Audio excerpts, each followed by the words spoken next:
Welcome to Chitra talkies. இன்னைக்கு டேஸ்டான road கடை சால்னா எப்படி செய்யறதுன்னு பார்க்கலாம். இந்த சால்னா செய்கிறதுக்கு 4 பச்சை மிளகாய், 4 வரமிளகாய், இஞ்சி பூண்டு, பொட்டுக்கடலை, வறுத்த வேர்க்கடலை, தேங்காய், சோம்பு, தேவையான அளவு தண்ணி ஊற்றி இதை நல்லா பேஸ்ட்டாக அரைச்சி எடுத்து வச்சுக்கணும்.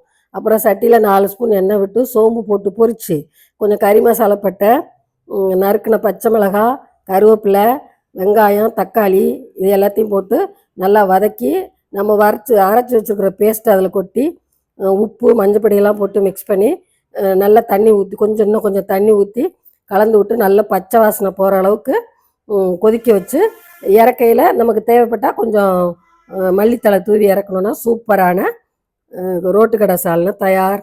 இதே மாதிரி நீங்கள் செஞ்சு பார்த்து மறக்காமல் என் சேனலையும் சப்ஸ்கிரைப் பண்ணி லைக் பண்ணி கமெண்ட் பண்ணி ஷேர் பண்ணுங்கள். நன்றி.